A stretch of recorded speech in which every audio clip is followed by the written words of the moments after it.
Assisi వాసియకు Francis సభలో పెట్టాడు వాళ్ళ నాన్న తీసుకెళ్ళి. నేను సంపన్నుణ్ణి, వీడు నాకు ముద్దుల కొడుకు, ఆ యేసు మతం పట్టాడు, ఆ మతంలోనే ఉంటాను అంటున్నాడు, నాకు ఇష్టం లేదు కాబట్టి మీ ముందుకు తీసుకొచ్చాను, మీరన్నా చెప్పండి వాడిని ఆ మతం వదిలిపెట్టమని.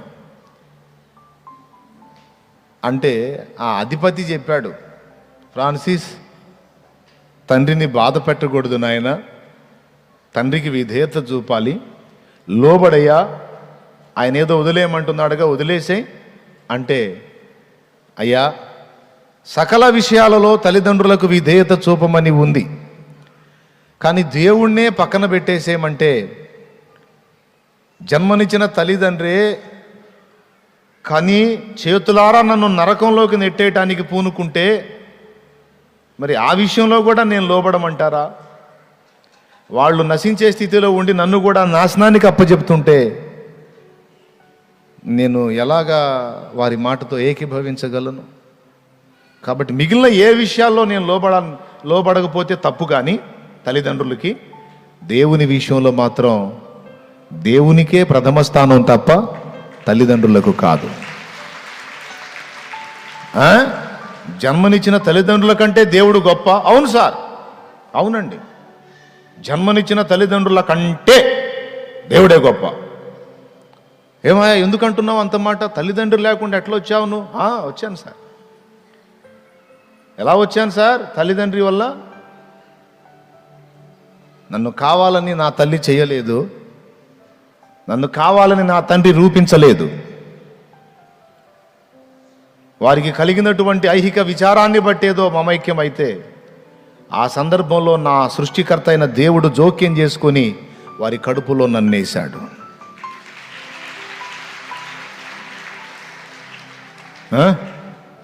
9 నెలలు నా తల్లి నన్ను కాపాడలా గర్భంలో.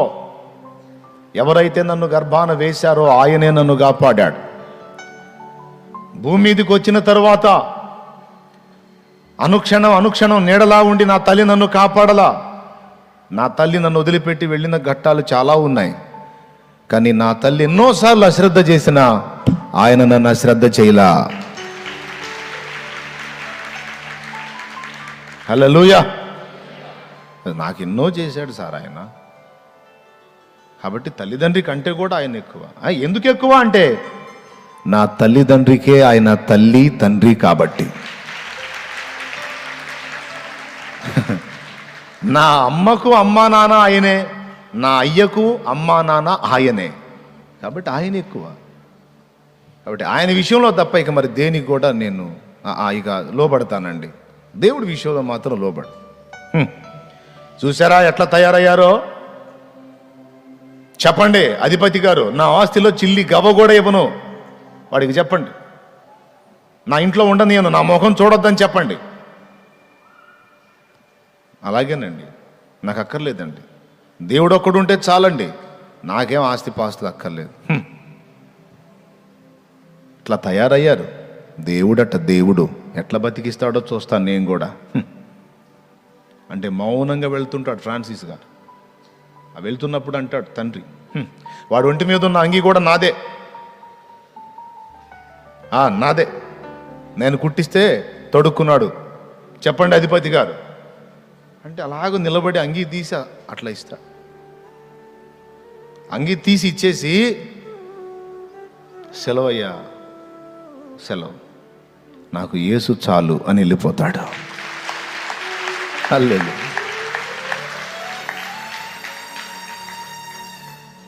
ఎంత ప్రేమ! కాబట్టి తండ్రి వదిలేసిన, తల్లి వదిలేసిన ఆయన వదలడు నన్ను. కొంతమంది అలాగా అన్నారు తల్లిదండ్రులు, కొట్టారు, తిట్టారు, దూషించారు, రోడ్డు మీదకి ఈడ్చారు, బంధువుల చేత తిట్టించారు, సమాజం చేత తిట్టించారు. కొడుకు మారాలని, కూతురు మారాలని, వాళ్ళు చెప్పినట్టు వినాలని, యేసును వదిలేయాలని. ఆయన గెలవలా, యేసే గెలుస్తాడు.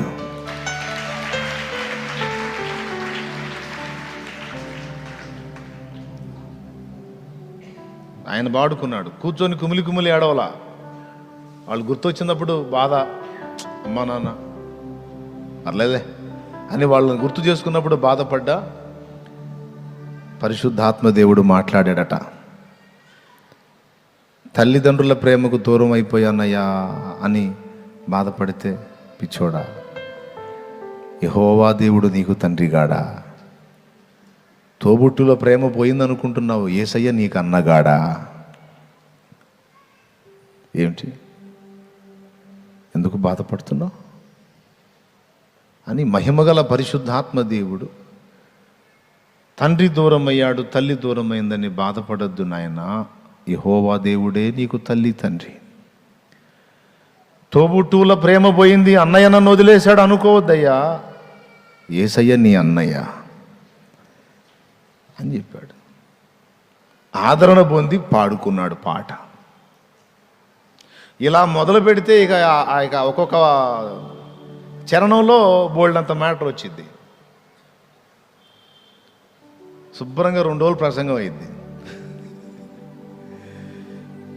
పాత గీతాలలో అంత సబ్జెక్ట్ ఉంటుంది, ఇప్పుడు రాసే గీతాల్లో తక్కువలే. అప్పటి పాటల్లో అది ఎందుకురా వేస్తారు, దన్మని తీస్తారు, చూపించిన వాళ్ళు చూపించండి రా, ఏదో ఊరిచ్చినట్టు అట్లా వేసి వెంటనే తీసేస్తారు ఆ ఫోటో. ఆయన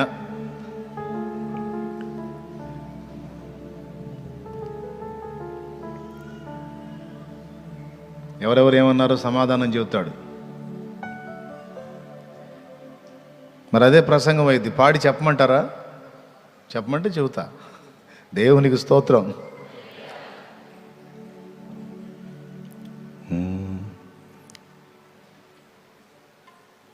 యెహోవా మా తండ్రి కాడా, యేసుడు మాయన్న కాడా, మహిమ గల శుద్ధాత్మా ఇట్టి వరుస తెలిపెంగదమా తోడా, యెహోవా మా తండ్రి కాడా, యేసుడు మాయన్న కాడా. పాడతాలే, చరణం వచ్చిన కాడ ఆగుతా. యెహోవా మా తండ్రి కాడా, యేసుడు మాయన్న కాడా, యెహోవా మా తండ్రి కాడా, యేసుడు మాయన్న కాడా, మహిమ గల శుద్ధాత్మా ఇట్టి, మహిమ గల శుద్ధాత్మా ఇట్టి వరుస తెలిపెంగదమా తోడా, యెహోవా మా తండ్రి కాడా, యేసుడు మాయన్న కాడా.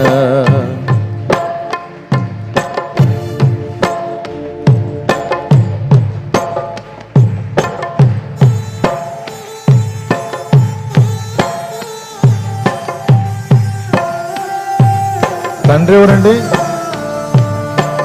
తండ్రి ఎవరు? యెహోవా దేవుడు. తోబుట్టుదెవరు? యేసయ్య.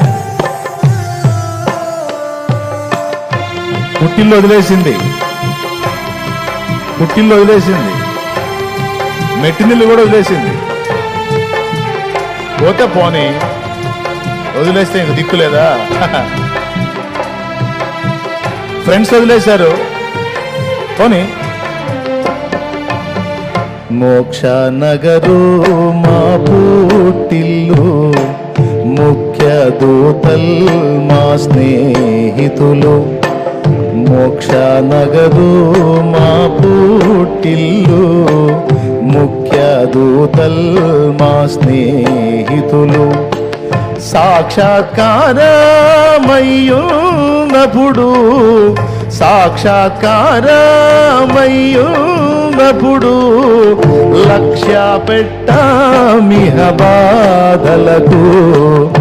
యెహోవా మా తండ్రి కాడా, యేసుడు మాయన్న కాడ, యెహోవా మా తండ్రి కాడ, యేసుడు మాయన్న కాడ.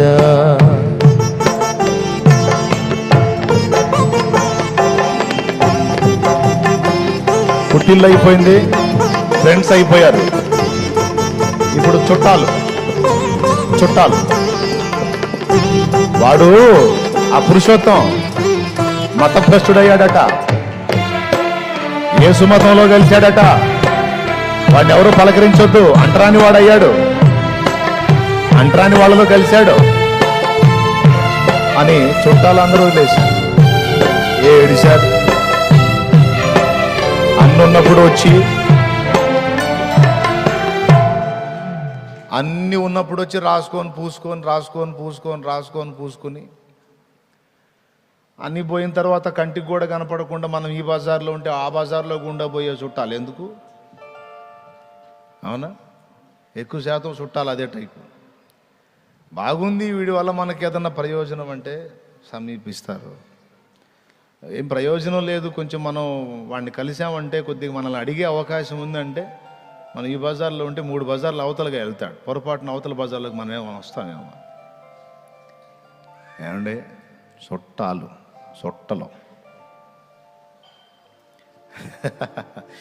పేతురాది సకల పోస్తల్ పేర్ని గలమా నిజ కూటస్థుల్. పేతురాది, ఒక నిమిషం, పైన అబ్రహాం దావీదు ఉన్నారా, పాత నిబంధన భక్తులు, చుట్టాలు కదా. మీకు క్లియర్గా వినపడుతుందా? ఆ క్లాతులు తీసేశారు, వచ్చే సంవత్సరం కడతారా, ఈరోజు కడతారా అయ్యా? ఉతకటం అయిందా? సరే సెంటర్లోకా? మా వాడు నన్ను సెంటర్లోకి తీసుకొస్తున్నాడా? రైట్, ఓకేనా? అంటే నువ్వు జరగవన్నమాట సెంటర్లో. సరే పర్లేదులే, దేవునికి స్తోత్రం కలుగును గాక. ఫ్రీగా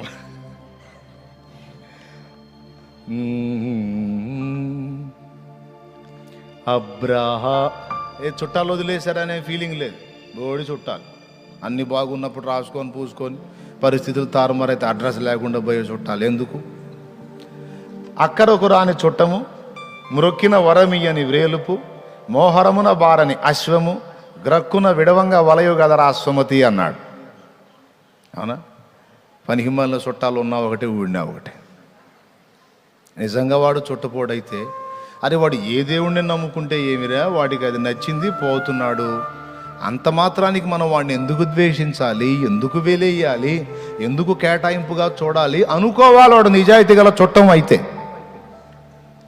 అరే వీడు యేసు మతంలో కలిశాడని అన్యాయంగా మాట్లాడి ద్వేషించి దూషించి దూరం అయిపోతే వాడు చుట్టం కాదు, చుట్ట. ఆ చుట్టని పడేయాల దూరంగా. దేవునికి స్తోత్రం. అందుకని బోడి చుట్టాలు. పురుషోత్తం, నిన్ను చుట్టాలు వదిలేశారు కదా, ఏడిశారు, కూర్చొని రాసుకున్నాడు. అబ్రహాము దావీదు మొదలై నట్టివరా భక్తాగ్రేసరులే. అబ్రహాము దావీదు మొదలై నట్టివర భక్తాగ్రేసరులే. శుభ్రముగమా చుట్టాలైన, శుభ్రముగమా చుట్టాలైన, హర్షామికమా కేమీ కొదువా. యెహోవా మా తండ్రి కాడ, యేసుడు మాయన్న కాడ, యెహోవా మా తండ్రి కాడ, యేసుడు మాయన్న కాడ. కొంతమంది వచ్చి ఏమి ఏడుస్తారో ఏడుస్తారు, నన్ను ఎంత బాధ పెడుతున్నారు అన్నయ్య, నన్ను తలా ఒక మాట అంటున్నారు అన్నయ్య, ప్రభువుని నమ్ముకున్నానని. అమ్మాయి పెళ్ళి కాదు అంటున్నారు అన్నయ్య, నన్ను ఏం బాధ పెడుతున్నారో. నాకైతే పట్టుకొని 2 బాధాలు అనిపించింది. అరే వాళ్ళకి వెళ్ళి ఎందుకు చూస్తున్నావు నువ్వు? వాళ్ళేమో కళ్ళు మూయబడ్డోళ్ళు, నువ్వేమో కళ్ళు వెలిగించబడ్డ వ్యక్తివి. నీ మనోనేత్రాలని వెలిగించాడు. ఈరోజు నీ జీవితం వేరు, వాళ్ళ బ్రతుకులు వేరు. 100 జన్మలు ఎత్తినా వాళ్ళు ఇప్పుడు నీతో పోటీకి రారు, సాటికి రారు. వాళ్ళు మొత్తం కట్టగట్టుకొని ఓ పక్కన నిలబడ్డా, నువ్వు ఒక్క వ్యక్తివి, స్త్రీవిగా పురుషుడిగా ఓ పక్కన నిలబడ్డా, వాళ్ళందరూ కూడా నీ కాలి దుమ్ముతో సాటిగారు. వాళ్ళు అన్నారని ఫీల్ అవుతున్నావు నువ్వు, వాళ్ళు అన్నారని ఫీల్ అవుతున్నావు నువ్వు. ఏంది వాళ్ళు అనేది? వాళ్ళ బొందా ఏది? వాళ్ళ ఎగతాళి నువ్వు పట్టించుకునేది? నువ్వు ఏనుగువి, మురిగేవన్నీ కుక్కలు అంతే. దేవునికి స్తోత్రం కలుగునుగా. నిన్ను చక్కగా యేసయ్య ఏనుగంత స్థాయిని నీకు ఇస్తే కుక్కలు మురిగినాను గందరగోళం అయిపోతావు. పిచ్చా నీకు? వాళ్ళు అవమానపరిచారు, వీళ్ళన్నారు, వాళ్ళన్నారు, ఇట్లన్నారు, అట్లన్నారు. ఊరికే అవన్నీ తీసుకొని మాట్లాడతావు. యేసయ్య దగ్గరకు వచ్చి కూడా నవ్వుకుంటాడు ఆయన. ఎంత వెర్రిదా నువ్వమ్మ నువ్వు? నీకు ఇహమందును పరమందును ఖ్యాతినిచ్చాను. అరే వాళ్ళందరినీ పక్కన పెట్టు, కోట్ల కొలది దేవదూతలకు తెలుసు ఈరోజు నువ్వు. కోట్ల కొలది దూతలకు తెలుసు ఈరోజు నువ్వు. అక్కడుంది, అక్కడ గ్రంథములో నీ పేరు లిఖితమైపోయింది. ఎంత అంతస్తు నీది, అసలు నీ స్థాయి ఏంటి? వాళ్ళేదో నిన్ను అన్నారు, ఆడిపోసుకున్నారు, విమర్శించారు, నిందించారు, దూషించారని వాళ్ళని బట్టి గాయపడతావేం పిచ్చి తల్లి? నువ్వు నా బంగారు తల్లి అయిపోయావు, నీవు నా బంగారు కొండవైపోయావు నాన్న. నీకు నా ఒళ్ళో కూర్చునే స్వాతంత్ర్యం ఉందిరా బాబు. నేను విశ్వానికే చక్రవర్తిని, రాజ్యానికి కాదు, ఈ విశ్వ సామ్రాజ్యానికి చక్రవర్తిని నేను. నా ముద్దు బిడ్డవి నీవు, నా ఒళ్ళో కూర్చునే స్వాతంత్ర్యం ఉంది నీకు. వాళ్ళన్నారు, వీళ్ళన్నారు, వాళ్ళన్నారు, వీళ్ళ మాటలను పట్టించుకుంటావు. లక్ష్య పెట్టొద్దు.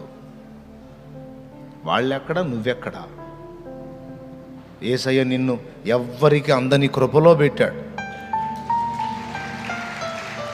ఇర్మియా అన్న చెప్పాడండి నాకు, ఇర్మియా అన్న చెప్పాడు, నేను మహా సెన్సిటివ్. దేవుడి దయవల్ల ఇప్పుడు కొంచెం ఇట్లా తయారయ్యాలే కానీ, అమ్మో ఇంత మాట వచ్చిందంటే తిండి తినకుండా ఆలోచిస్తా. నా భార్యకు అర్థమైపోయింది నా ముఖం. ఈరోజు ఎవడో గదిలిచ్చాడు, ఈరోజు ఎవడో గదిలిచ్చాడు, ఇక నాకుంటుంది తినాలా, వీడు తిండి తినడు, ఇక ఆలోచిస్తూ ఉంటాడు, ఇక నేను చెప్పాలా ఓదార్పు యాత్రలు ఏం చేయాలి ఇప్పుడు అని. ఇక ఆమె అర్థమైపోయింది ఆమెకి. నవ్వుతున్నాడులేండి మనసారా. మీరు ఇటు చూడండి, నాకెళ్ళి దేవునికి స్తోత్రం కలుగునుగాక. హల్లెలూయా. ఏమండి, మరి ఆ నవ్వును ఆపుకుంటే అదొక బలహీనత అయింది. అందుకని ఫ్రీగా నవ్వుకుంటాడు ఆయన. మీరు అటేం చూడొద్దు, మీకు ఇంట్రెస్ట్ ఉంటే నవ్వుకోండి హాయిగా. అదొక గొప్ప యోగం అన్నాడు ఒక మహానుభావుడు. ఏమండి, అంత సున్నితం. ఎవరన్నా ఏమన్నా అంటే అస్సలు పడను, మాట పట్టడం ఇష్టం ఉండదు. దాన్నే తలుచుకొని ఏడ్చుకుంటా గాయపడేవాడు. ఒక దైవజనుడు, బుజ్జన్నయ్య, ఎట్లయితే నువ్వు దెబ్బతింటావు, నువ్వు కఠినపరచబడాలన్నాడు. అన్న చెప్పిన సలహా అది. ఇర్మియా అన్న వచ్చాడు ఒకసారి ఆయన దగ్గర కూర్చొని, ఇట్లా అంటున్నారన్నా, ఇలా అన్నారన్నా, ఇలా చేశారన్నా నా మీద ప్రచారం అంటే, అన్న నవ్వి, అయ్యా నువ్వెంత తిక్కలోడివయ్యా, ఇర్మియా అన్న మాటలు ఇంతే ఉంటాయి, నువ్వెంత తిక్కలోడివయ్యా, ఎవడయ్యా వాడు అనుకొని, అయ్యా నిన్ను ఎట్లా చేశాడు యేసయ్యా, నిన్ను ఏనుగులాగా చేశాడయ్యా, మురిగేవన్నీ కుక్కలే, పట్టించుకోవద్దన్నాడు అని అద్భుతమైన ఇంకో మాట చెప్పాడు. కృపయే నేటి వరకు కాచెను, నా కృప నిన్ను విడవదని, నా కృపయ్య అనే పాట పాడి అందని కృపలో దాచితివే కృపయే అనే పదం తీసి ఈ మాట నీకు సూట్ అవుతుంది. దేవుడు నిన్ను ఇలా ఉంచాడు. ఎవరికి అందని కృపలో నిన్ను ఉంచాడు. నువ్వు అసలు పట్టించుకోవద్దు. ఎవరేమనుకుంటే నీకే అన్న తర్వాత అప్పుడు పాడుకున్న ఈ పాట, నా జ్యేష్ఠ భాగస్వామి నీతోనే నాతి చరామి, ఎవరేమన్నా నేమి నీ మాటే నాకిలామి, నీ కృప చాలు యేసు స్వామి. నా జ్యేష్ఠ భాగస్వామి నీతోనే నాతి చరామి, ఎవరేమన్నా నేమి నీ మాటే నాకిలామి, నీ కృప చాలు యేసు స్వామి.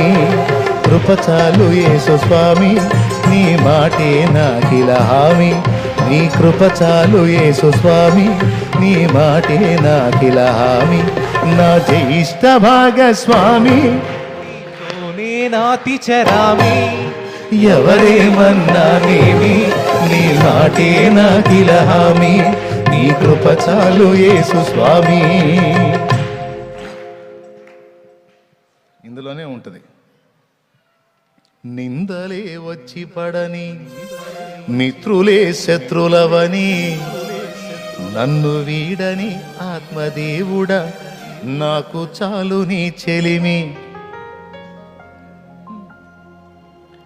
కలతలెన్నైనా కాని ఖడ్గమే ఎదురు రాని, నాకు కేడమై నీవు ఉండగా హాని కలుగదు ఏమి.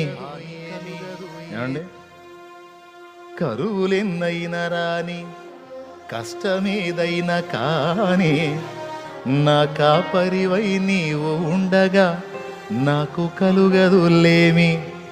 కృప చాలు యేసు స్వామి, నీ మాటే నాకిలా హామీ. నీ దాసుని నోట నుండి నాకు హామీ ఇచ్చావు, నేను దాన్ని నమ్ముతున్నా. హల్లెలూయా. ఏంటి హామీ అంటే, అందని కృపలో నిన్ను పెట్టేశాడు, అంతే. నేను ఇక దిగులు పడద్దు. అనేవాళ్ళని అన్నయ్య అబ్బా అనని, వాళ్ళు నిన్ను అనే కొద్దీ వాళ్ళు నిన్ను ఎగతాళి చేసే కొద్దీ, గాయపరిచే కొద్దీ ఆయన కృప నీ మీద ఇంకా అధికమైపోయింది. అసలు ఒక మాట చెప్తా, ఒక రహస్యం చెబుతా, ఇది కూడా ₹1,00,00,000 ఖరీదు. దేవునికి స్తోత్రం. నిందించే వారిని, విమర్శించే వారిని, ఎగతాళి చేసే వారిని నువ్వు అడ్డగిస్తే అదనపు ఆశీర్వాదాలన్నీ పోగొట్టుకుంటావు. ఫ్రీగా వాళ్ళు నువ్వు చాకిరీ చేయకుండా నిన్ను తిట్టి, విమర్శించి, నిందించి, పనికి మాలిన ప్రచారాలన్నీ చేసి బోలెడంత ఆస్తిని, ఆశీర్వాదాన్ని, ఐశ్వర్యాన్ని దేవుని దగ్గర నుండి నీకు వాళ్ళు కష్టపడి సమకూర్చి పెట్టే పాత్రలవి.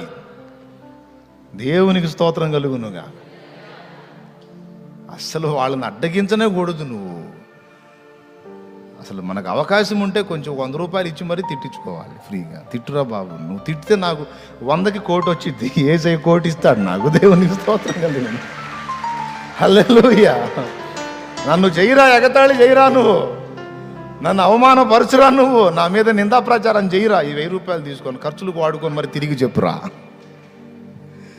నువ్వు ఎంత ద్వేషించి ప్రచారం చేస్తావో అంత దీవెన నాకు తోడైపోద్ది. కృప వచ్చేసిద్దిరా నా మీదికి, ఆయన కనికరం వచ్చేసిద్ది, ఆయన జాలు వచ్చేసిద్దిగా. దావీదు లోయలో పడి వెళ్తా ఉంటే ఒడ్డు మీద షిమి, ఏమంటే దావీదు గోటి ఖరీదు చేయడు వాడు. పరిస్థితులు బాగలేకపోతే ప్రతి ఒక్కడు మాట్లాడేవాడే, మనకే మంచిదిలే. షిమి దావీదు మీద దుమ్మెత్తి పోసి, ఛీ పో, ఛీ పో, పాపాత్ముడా, దుర్మార్గుడా, నీ దుర్మార్గమే నీ మీదకి వచ్చింది. సౌలు కుటుంబానికి నువ్వు చేసిన ద్రోహానికి ఆ శాపమే నీ మీదకి వచ్చి నీకు ఈ గతి పట్టింది. ఛీ పో. ఏమండి, దుర్మార్గం చేశాడా? నాశనం అయిపోయే సౌలు కుటుంబాన్ని, ఇశ్రాయేలు జనాంగాన్ని తన ప్రాణాలకు తెగించి కాపాడాడు. ఎవరు? దావీదు. వీడంటాడు, ఈ పనికిమాలోడు, నువ్వు చేసిన దుర్మార్గమే నీకు వచ్చింది. ఏం దుర్మార్గం చేశాడండి? ఎవరు దుర్మార్గం చేశారు? దావీదుకు సౌలు చేయబోయాడా, లేకపోతే సౌలుకు దావీదు చేయబోయాడా? పాపం ప్రాణాలకు తెగించి గొలియాతును పోరాడి వాడిని చంపి ఇశ్రాయేలుకు జయం తీసుకొచ్చి ఇశ్రాయేలు తల ఎత్తితే ఇస్తానన్నది ఇచ్చాడా? చేస్తానన్నది చేశాడా? చేయకపోగా నమ్మకంగా కూర్చోబెట్టి టేబుల్ దగ్గర తినేవాడి మీద ఈటి విసరడానికి ట్రై చేసి, ఎంత అన్యాయం! ఎవరు దుర్మార్గం చేయబోయారు? మనుషుల తీర్పులు ఎట్టుంటాయండి. దుర్మార్గం చేసిన వాడినేమో మంచోడు అంటారు, మంచోడినేమో దుర్మార్గుడు అంటారు. ఇది మనుషుల తీర్పు. జడ్జిమెంట్ ఇవ్వాల్సిన వాడు ఇచ్చేశాడు ఎప్పుడో. హల్లెలూయా. పొరపాటు చేశాడు దావీదు కూడా. అయితే సౌలు విషయంలో కాదు. ఈ వెధవాయికి తెలియదు, విమర్శించడం తెలియచావదు. ఎవరికి? షిమీకి. ఏం జరిగిందో తప్పు దాన్ని తెలుసుకొని తిట్టడు, సౌలు కుటుంబాన్ని తీసుకొచ్చి తిడుతున్నాడు. నేను అందుకే కొంతమంది విమర్శకులకు చెప్తా, విమర్శించండి, బెస్ట్, కావాలని కాదనట్లేదు, కానీ రైట్గా విమర్శించండి. కొంతమందికి నేనే సలహా ఇస్తాను, నన్ను ఈ కోణంలో విమర్శించవచ్చు మీరని. దేవునికి స్తోత్రం. కొంతమందికి ఎలా కామెంట్ చేయాలో తెలియదు, ఎలా విమర్శించాలో తెలియదు. దానికి కూడా నా దగ్గరికి వస్తే ఐడియా నేనే ఇస్తా, ఇట్రా నన్ను విమర్శించాల్సింది అని. దేవునికి మహిమ. యోవాబు ఒక పక్కన ఉన్నాడు, అభిషై ఒక పక్కన ఉన్నాడు. మేనమామ మరియు రాజు. కడుపు మండిపోతుంది ఆ షిమీ మాట్లాడలు వింటుంటే. అభిషై ఉండబట్టలేకపోయాడు. రాజువైన నిన్ను చచ్చిన కుక్క వంటి వాడు ఇంతలేసి మాట్లాడుతుంటే నువ్వు చూస్తా ఎందుకు ఊరుకుంటున్నావు? నీ రోషం ఏమైంది? నువ్వు ఓపిక పడతావేమో, నా వల్ల కాదు అను. వాడిని చేరబోయి వాడి తల తీసి నీ కాళ్ళ దగ్గర పెడతానన్నాడు. అప్పుడు దావీదు ఏమన్నాడు తెలుసా? మీకు ఆవేశం ఎక్కువ, ఆలోచన తక్కువరా, కాస్త తాగండి అన్నాడు. మీకు తొందరపాటు ఎక్కువ నాయనా, కాస్త తాగండి.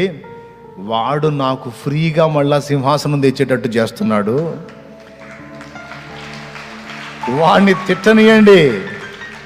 వాడు నన్ను తిట్టడం వల్ల ఆయన కనికరం మళ్ళా నా మీదకి వచ్చి నేను పోగొట్టుకున్న సింహాసనం యెహోవా తిరిగి నాకు దయచేయునేమో.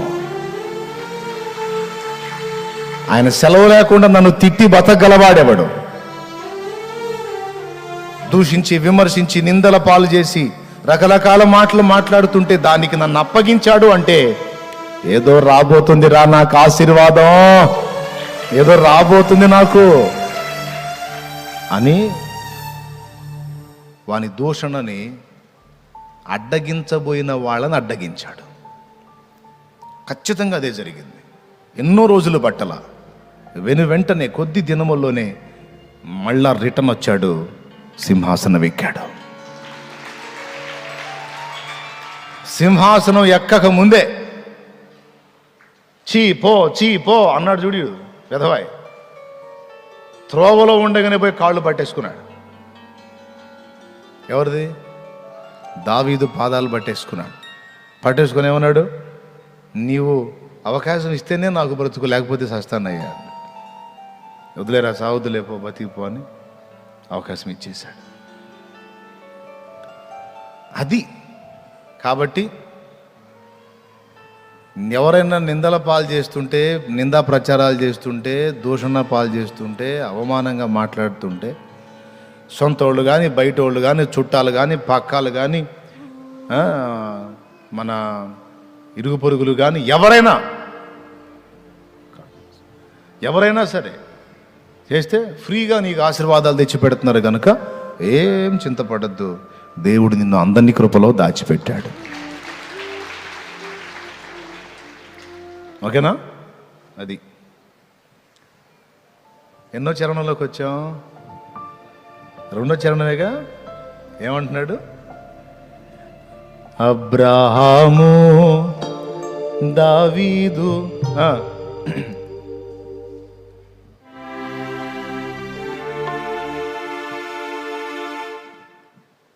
చూడండి మ్యాటర్ ఎంత ఉందో.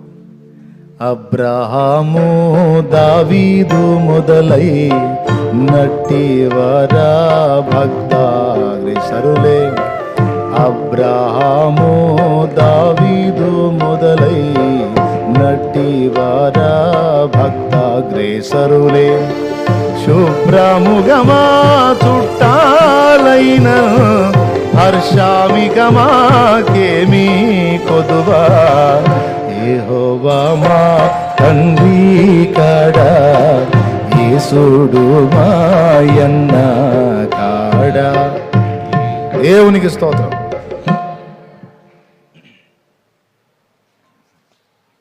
మన కమిటీలో నుంచి తీసేద్దాం, మన సంఘంలో నుండి వెలేద్దాం, మన సమాజంలో నుండి వెలేద్దాం అన్నారా? ఎంతో ఆప్యాయంగా ఉన్నవాళ్ళే వదిలేశారా? మంచిది కాదు, మంచోడు కాదని తీయబెట్టకుండా అతుక్కొని రాసుకొని పూసుకొని తిరిగే వాళ్ళు వదిలేశారా? ఒంటరిని చేశారా?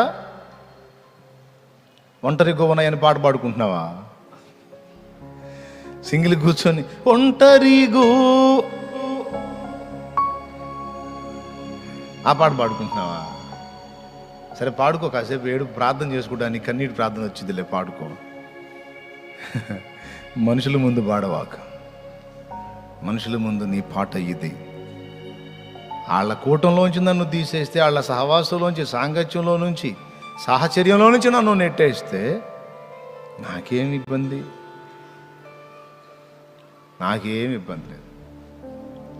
కొంతమంది సహోదరులు సేవకుల సదస్సులో నుండి, సేవకుల దానిలో నుండి నన్ను వెలేశారు. వాళ్ళు చెప్పి మరీ వెలేశారు. దేవునికి స్తోత్రం, సంతోషం.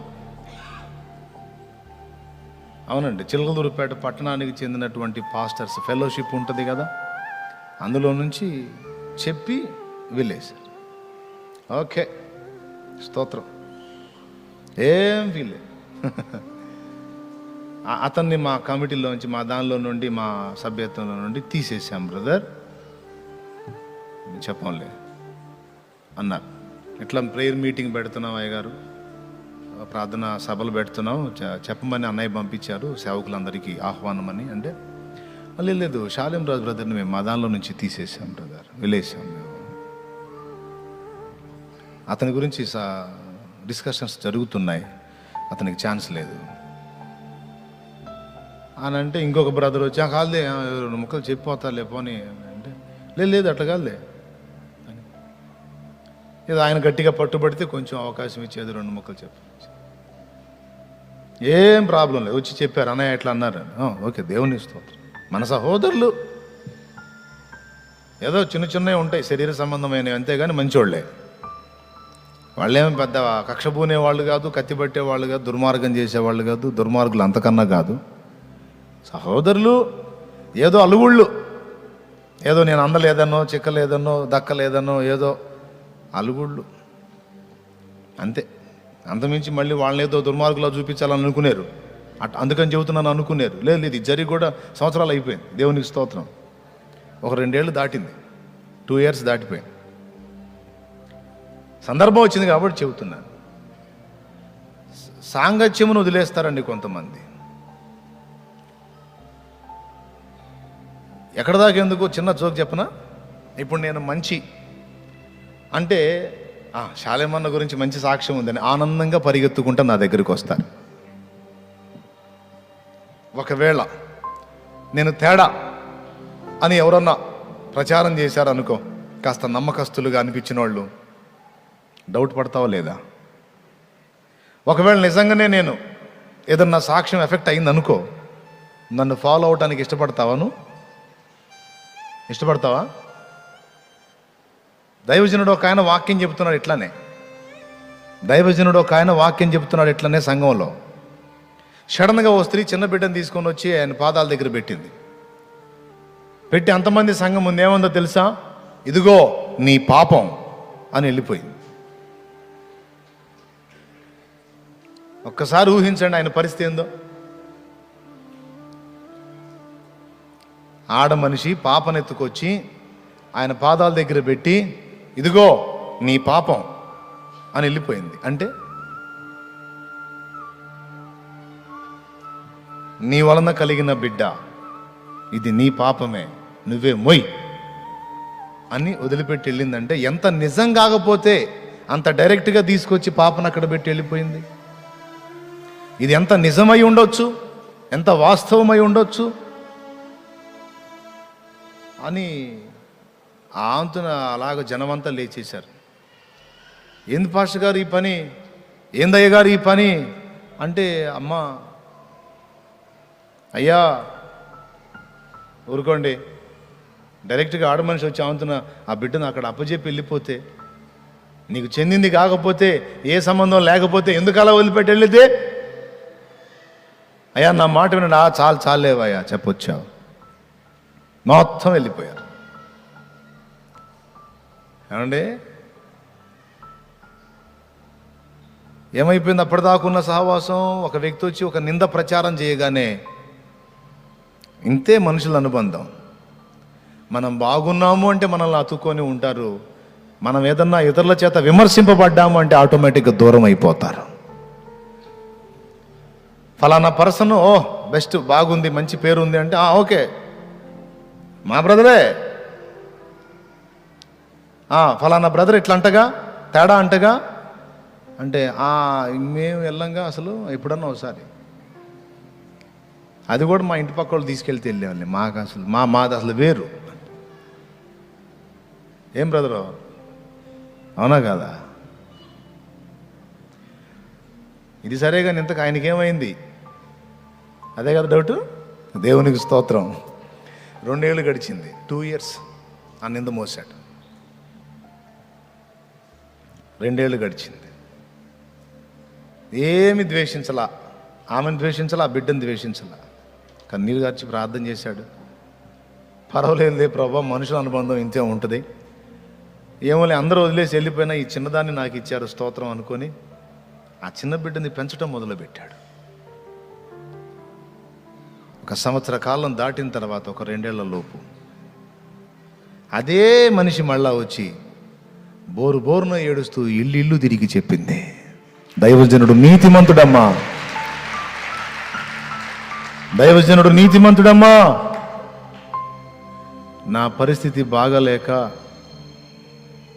నేను చెప్పుకోలేని శోధనలో ఉండి ఈ బిడ్డని చంపటానికి మనసు లేక, దాచలేక, ఏం చేయాలో అర్థం కాక, ఆయన గురించి నేను విన్నాను, మంచివాడని, ప్రేమ గలవాడని, కనికరం కలిగిన వాడని, ఏమైనా కానీ ఇక ఆయనకే అప్పచెప్పి వెళ్ళిపోదామని వచ్చాను. మామూలుగా ఇస్తానంటే తీసుకోరు కదా, అందుకని ఆ నిందతో ఆయనకు ఆ బిడ్డను అంటగట్టి వెళ్ళిపోయానమ్మా. మీరు అనుకున్నట్టు ఆయన దుర్మార్గుడు కాదు, పాపాత్ముడు కాదమ్మా, ఆయన నీతిమంతుడు, నేనే తేడా అని మొత్తం ఇల్లు తిరిగి చెబితే అదే స్త్రీ సంఘమంతా ఏడ్చుకుంటూ వచ్చి నిలబడ్డారంట ఆయన ముందు. అయ్యా మమ్మల్ని క్షమించండి అయ్యా,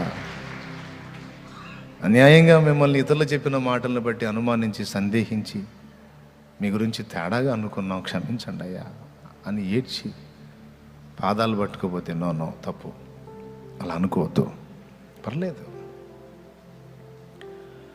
నాకు తెలుసు.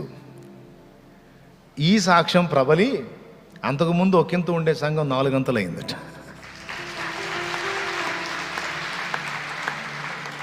దేన్నైనా వాడుకుంటాడు ఆయన, దేన్నైనా వాడుకుంటాడు. పాపం నీతిమంతుని మీద ఇంత నింద మోసాడంట, పాపం ఏ పాపం ఎరగకుండా ఈరోజు వాస్తవం తెలిసింది, అందరూ వెళ్ళిపోతున్నారు అని మిగిలిన వాళ్ళకు కూడా తెలిసి అంతా ఏకమైపోయి ఇంత మంచి భక్తుడు, ఇంత గొప్ప దేవుని సేవకుడని ఆయన వెంబడించారు. కాబట్టి వాళ్ళ సాంగత్యంలో నిన్ను ఉంచినా, తీసి అవతల పడేసిన, లక్ష్య పెట్టదు. స్నేహం కట్ అయిపోయినా, చుట్టరికం కట్ అయిపోయినా, వారి కమిటీలో నుండి నిన్ను పక్కకు పెట్టిన, టీములో నుండి డివైడ్ చేసిన, ఎందులో నుంచి నిన్ను నెట్టేసినా నువ్వు దాన్ని లక్ష్య పెట్టొద్దు. మరేం చేయాలి? ఇదిగో ఇది వాడుకో.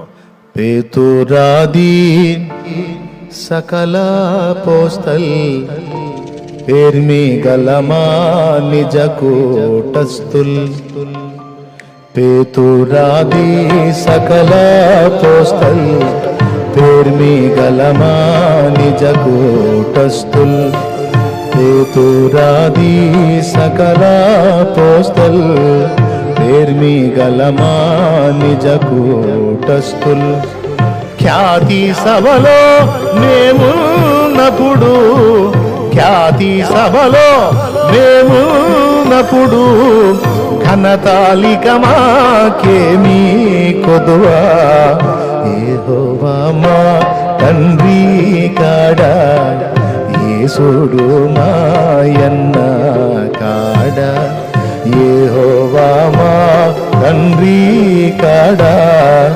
యేసుడు మాయన్న కాడా. ఖ్యాతి సభలో ఉంది నీ పేరు.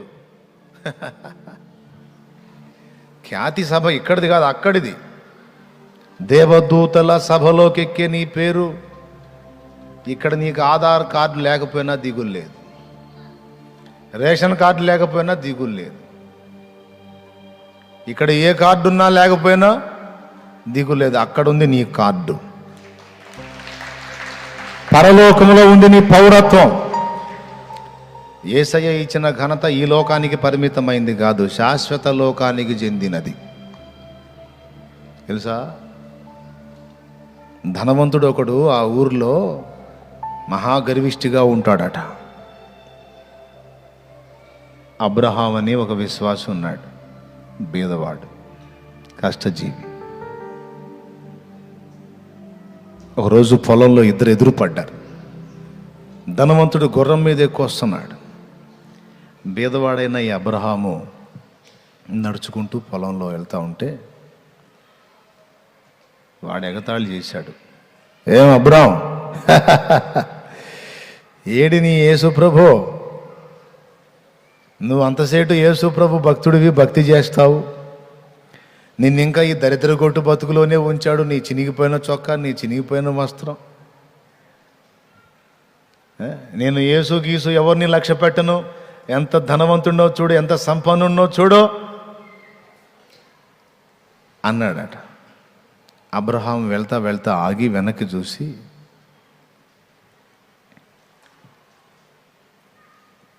ఈ రోజు నువ్వు ఈ మాట నాతో అన్నావు, రేపు రాత్రి 12 గంటలకి, గుర్తుపెట్టుకో ఈ మాట, రేపు రాత్రి 12 గంటలకి ఈ ఊరిలో ఉన్న ధనవంతుడు ఒకడు చనిపోబోతున్నాడు అన్నాడట. రేపు రాత్రి 12 గంటలకి ఈ ఊరిలో ధనవంతుడు ఒకడు చనిపోతున్నాడని వెళ్ళిపోయాడంట. ఊరు మొత్తంలో ధనికుడు వీడే. ఎవరు? ఆ గుర్రం మీద వస్తా మాట్లాడినోడే. వీడి గుండె గుబిల్లు మంది. మాట పలికినోడు భేదవాడే కానీ భక్తిపరుడు. ఈ మాట అన్నాడంటే మరి వీడికి దడ స్టార్ట్ అయింది. వీడు టైం కూడా చెప్పాడు, రేపు రాత్రి 12 గంటలకి. 12 గంట మన ఊరి 12 గంట మోగిన తరువాత చచ్చిపోతాడు అంతే అన్నాడు. ఇక్కడ ఆ గుర్రం వేసుకొని ఇంటికి పోయాడు. ఇంటికి పోయి విచారించాడు, నాకంటే ధనవంతులు ఎవరన్నా ఊళ్ళో ఉన్నారంటే ఎవరు లేడు, వీడే. ఇక గుండె దడ స్టార్ట్ అయిపోయింది. గడగడలాడుతూ ఉన్నాడు. ఇక అందరిని పిలుచుకున్నాడు, బంధువుల్ని, స్నేహితుల్ని, చుట్టుపక్కల అందరిని పిలుచుకున్నాడు, కుటుంబ సభ్యుల్ని ముందే వేసుకున్నాడు, జరగబోయే చెప్పాడు. ఇక వాళ్ళు ఏడవా ఈడాడవా, ఎందుకు? గంట గంట గడిచే కొద్దీ జాగ్రత్త జాగ్రత్త అని అప్పగింతలో వాడు పాటలు కాదు. ఎవరు చెప్పారా, ఎందుకురా మా ప్రాణం ఎట్లా తీస్తున్నామంటే, లేదు లేదు ఖచ్చితంగా టైం కూడా చెప్పాడు. ధనవంతుడు అన్నాడు, అబ్రహాం చెప్పాడు. ఒకవేళ జరగరాని జరిగితే ఎట్లా అని ఇక అన్ని ఆస్తి లావాదేవీలన్నీ హడావుడి కోలాహలం. 11:30 అయింది. అందరికెళ్ళి చూస్తున్నాడు, ఏడుస్తున్నాడు, చూస్తున్నాడు. గుండె వేగం పెరుగుతుంది. 11:30 అయింది. ఇంటి వాళ్ళందరూ ఇంకా పెద్దగా ఏడుస్తున్నారు. వీడు కూడా ఏడుస్తా, ఏడవాకండి, అందరం పోయేవాళ్ళ వేళ ఏడవాకండి. 12 అయింది. 12వ గంట టంగమని మోగింది. వీడి గుండె జారిపోయినంత పని అయింది. వీడికేం కాల. 12:01, 12:02, 12:03, 12:05, 12:10, 12:15, 12:30 ఏమీ కాల. ఇదేంట్రా నాకేం కాలేదు అని వాళ్ళందరూ ఏడుస్తా మొత్తుకుంటా ఉంటే, ఆగండే టైం అయిపోయింది అని దేవునికి స్తోత్రం. బయటకు వస్తే పనివాడొకడు పరిగెత్తుకుంటూ వచ్చి, అయ్యగారు అబ్రాం దేవుని దగ్గరికి వెళ్ళిపోయాడండి అన్నాడట. హల్లెలూయా, హల్లెలూయా. ఎవరు వెళ్ళారు? ఏమని చెప్పాడు? రేపు రాత్రి 12 గంటలకి ఈ ఊరి మొత్తంలో ధనికుడైన వాడు దేవుని దగ్గరికి వెళ్తున్నాడు. ఎవరు ధనికుడో అర్థమైపోయింది ఆ గర్విష్టి ధనవంతుడికి. నీది కాదురా ధనం, నాది ధనం. నీది క్షయమైపోయే ధనం, నాది అక్షయ ధనం. నా ధనం, నా ఐశ్వర్యం, నా అతిశయం నిర్జీవమైన వస్తువులు, కాగితాలు, నాణ్యాలు కాదో, సజీవుడైన యేసే నా ధనం, యేసు నా ఆస్తి, యేసు నా అంతస్తు, యేసు నా ఐశ్వర్యం, యేసే నా ఖ్యాతి.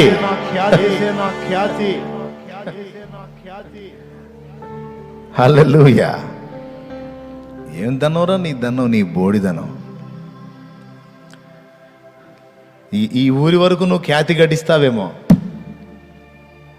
విశ్వ పౌరులందరి ఎదుట ఆయన నాకు ఖ్యాతినిచ్చువాడు. ఏం అవసరంలా నన్ను దగ్గర తీసుకొని, ఇదిగో నా దాసుడు, నా ప్రియ బిడ్డ అంటే చాలరా. అలాగ నిత్యత్వం అంతా ఘనత అలాగే ఉండిపోతుంది. అలా ఘనత పొందిన భక్తుల జాబితాలో నేను చేరతా అన్నాడు పురుషోత్తం గారు. పేతురాది సకల పోస్తల్ పేర్మి గలమా నిజ కూటస్థుల్. కొంతమంది మన కళ్ళ ముందే పనికి మాలిన వాళ్ళని పొగుడుతా మనల్ని తృణీకరిస్తూ ఉంటారు, అవమానపరుస్తూ ఉంటారు. మీరు ఎదుర్కొన్నారు ఎప్పుడన్నా అట్లాంటిది? నేను ఎదుర్కొన్నా. మన కళ్ళ ముందే ఇతరులను ఘనపరుస్తూ మరీ మనం చూసేటప్పుడు ఇంకా ఓవర్ యాక్షన్ చేస్తుంటారు, మనకు బాగా నొప్పి పుట్టాలని, మనం గాయపడాలని. చెప్తున్నా, మనుషులు నిన్ను గుర్తించలేదని, మనుషులు నిన్ను గౌరవించలేదని, మనుషులు నిన్ను పొగడలేదని, మనుషులు నిన్ను ఘనపరచలేదని ఎప్పుడూ ఫీల్ అవ్వద్దు. నిన్ను ఘనపరిచేవాడు దేవుడు. నీ ఘనత శాశ్వతమైంది, అది నిత్యత్వ పర్యంతం ఉండబోతుంది. హల్లెలూయా. ఏ కూటమిలో ఉండబోతున్నావు చెప్పు తొందరగా. పేతురు మొదలుకొని సకల అపోస్తలుల యొక్క కూటమిలో నీవు ఉండబోతున్నావు. శాశ్వతమైన ఘనతను నీకు ఇవ్వబోతున్నాడు దేవుడు. నీవు మోసిన నిందకు ప్రతిగా పూదండ ప్రభువు ఇచ్చునులే. నీవు పొందిన వేదనలన్నీ త్వరలో నీ స్థితి సిగ్గుపడే దినమొచ్చేనులే. నీ స్థితి చూసి నవ్విన వారే సిగ్గుపడే దినమొచ్చేనులే. విడుదల సమీపించెను, నీకు వెలుగు ఉదయించును. విడుదల సమీపించెను, నీకు వెలుగు ఉదయించును. చెమ్మగిల్లు కళ్ళల్లోన ఎంతకాలం కష్టాల బాటలోనే సాగదు పయనం. విడుదల సమీపించెను, నీకు వెలుగు ఉదయించును. దేవునికి స్తోత్రం. నమ్మినోళ్ళు గట్టిగా స్తోత్రం చెప్పండి. మనుషులు నిన్ను గనపరచాలని కోరుకుంటున్నావా, దేవుడు గనపరచాలని కోరుకుంటున్నావా? మనుషులు గనపరిస్తే 3 రోజులే, దేవుడు గనపరిస్తే అసలు మనకు ఘనత ఎందుకండి? ఆల్రెడీ మనల్ని గనుల లెక్కలోనే చేర్చాడు యేసయ్య. యేసయ్యని ఎప్పుడైతే హత్తుకున్నామో ఘనుడైన వాని సంబంధులమైనందున ఆ ఘనతలో ఎప్పుడో మనకు పాలు లభించింది.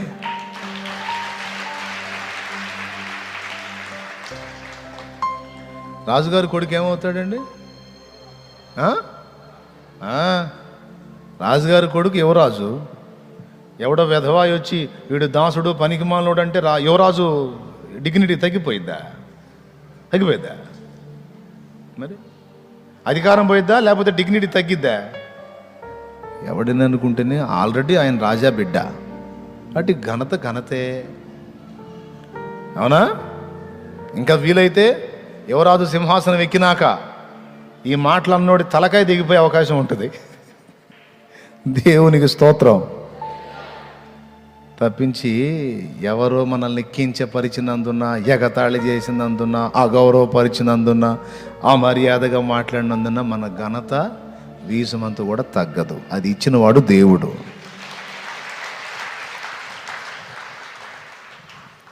ఇవన్నీ నిజమేనంటారా? ఏమన్నా డౌట్ ఉందా? ఎవరిని బట్టి ఇవన్నీ? అబ్బా నోరు తెరిచి కాస్త పెద్దగా చెప్పండి. అబ్బా ఎంత బాగా అన్నారు. యేసయ్యను బట్టి. అసలైంది ఆఖరి చరణం, అది కూడా చూద్దాం. సైతాను మన మనసుని ప్రేరేపిస్తాడు, కొంతమంది మనుషుల్ని ప్రేరేపిస్తాడు. భారం కలిగి ప్రార్థన చేసి జవాబు పొందాలి అని మోకాళ్ళు వేస్తామా, వాడు మన మనసులోకి నెగిటివ్ సిగ్నల్స్ని పంపిస్తాడు.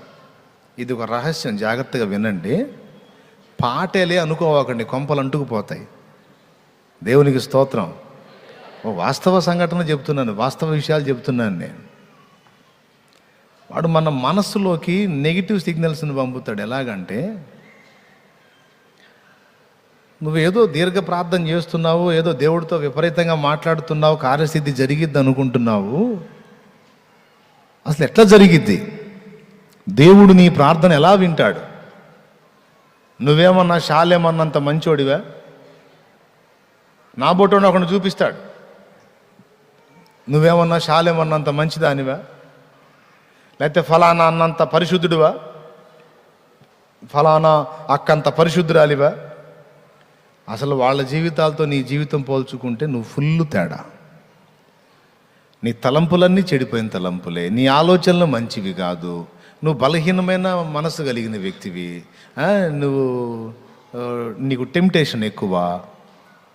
నువ్వు కూడా ప్రార్థన చేసి ఏదో పొందాలని ఝాన్సీ అంటాడమ్మ వాడు. దేవునికి స్తోత్రం. హల్లెలూయా. ఎవరోడు? మనస్సులోకి పంపిస్తాడు. ఏం పంపిస్తాడు? నీ విశ్వాసాన్ని దెబ్బతీసే ఆలోచనలు అవి. దేవుని ఎదుట నీకు ఆశీర్వాదం లభించదు, ఎందుకంటే నీ క్యారెక్టర్ కరెక్ట్ కాదు. నువ్వు పాపివి, నీ తలంపులు కేవలం చెడ్డవి, నీ ఆలోచనలు బలహీనమైనవి, నువ్వు పనికిమాలిని చూస్తావు. ఎప్పుడన్నా ఒకటి చూసావు అనుకో, ఏదో లోకస్తులు చేసేది ఒకటి చూసావు అనుకో, దాన్ని తీసుకుంటాడు వాడు. తీసుకొని నువ్వు మోకాళ్ళు వేసినప్పుడు అది తీసుకొస్తాడు. నువ్వు ఫలానా చూసావు కదా, నేత్రాశ పాపం నీలో మానుకోలేదు, నువ్వు శారీరక ఆలోచనలు నీలో చావలేదు. అసలు ఒక రకంగా చూడాలంటే పెద్ద తప్పుల తడక నీ బతుకంతా. నువ్వు మళ్ళీ మోకాళ్ళు ఏలియాలాగా ఫీల్ అవుతున్నావు. ఏంది నీ ప్రార్థన వినేది ఆయన? గట్టిగా అయ్యా అయ్యా అని మొత్తుకొని చేస్తున్నా, పెద్ద ఏదో మహాభక్తుడిలాగా మహాభక్తురాల్లాగా. అసలు నీ సంగతి నీకు తెలుసా? నీ బతుకు నీకు తెలుసా అని ఎవరో వచ్చి చెవులో చెప్పరు. నీ మనసే నీతో మాట్లాడినట్టు అనిపిస్తుంది. ఎవరికన్నా ఉందా అనుభూతి? ఉంటే చెప్పండి. నాకైతే మస్తు సార్లు. కొంతమంది చేతులు ఎత్తలా. మీకు అట్లాంటి ఫీలింగ్ ఏం ఉండదా? మరి చేతులు ఎత్తరే. దేవునికి స్తోత్రం కలుగును గాక. హల్లెలూయా. దాదాపు అందరికీ ఉంటుంది, ఎందుకంటే అందరినీ మోసం చేశాడని బైబిల్ చెప్తుంది. వాడు సర్వలోకమును మోసపుచ్చుచు. ప్రకటన గ్రంథము 12వ అధ్యాయము 9వ వచనం. త్వరగా ప్రకటన గ్రంథము 12:9. వాడు చేసే మోసాలలో ప్రప్రథమమైన మోసం ఇది. నీ యోగ్యతను ప్రశ్నిస్తాడు వాడు, లూసిఫర్. కాగా సర్వలోకమును మోసపుచ్చుచు. సర్వలోకంలో నువ్వు ఉన్నావా, వేరుగా ఉన్నావా? సర్వలోకంలో నువ్వు ఒక్కతవు, నీవు ఒక్కడివి. కాబట్టి సర్వలోకంలో నీవు నేను మనం అందరం ఉన్నాం. కాబట్టి సర్వలోకమును మోసపుచ్చుచు అపవాది అనియో సాతాననియో పేరు గల ఆది సర్పమైన ఆ మహాఘట సర్పము పడద్రోయబడి. అది సంగతి. వాడు అందరినీ ఫ్రాడ్ చేశాడు, మోసం చేశాడు. వాడు చేసే మోసాలలో ప్రప్రథమమైన మోసం ఇది.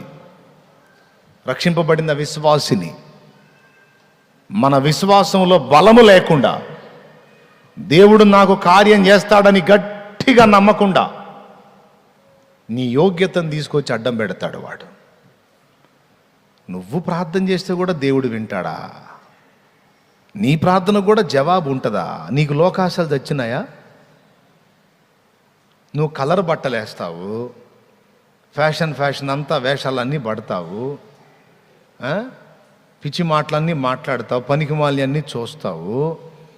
నువ్వు ఇన్ని తంతులు కలిగి ఉండి నువ్వేదో పెద్ద పరిశుద్ధుడిలాగా పరిశుద్ధురాలిలాగా ఏదో నువ్వు మోకాళ్ళు ఏలియాలాగా ఏదో చేయబోతావు. ఏంది ఏంది ఏంది అసలు నీ ప్రార్థనకు జవాబు వచ్చేది అని వాడు నీ మనసులోకి పంపిస్తే అవి దేన్ని దెబ్బతీస్తాయో తెలుసా? నీ విశ్వాసాన్ని దెబ్బతీస్తాయి. నువ్వు అనుకుంటున్నావేదో జరగదు, నీ ప్రార్థనకు జవాబు రాదు. చూడు, మరి ఇన్ని రోజుల నుంచి చేస్తున్నావు, జవాబు ఎందుకు రావట్లేదు అనుకున్నావు?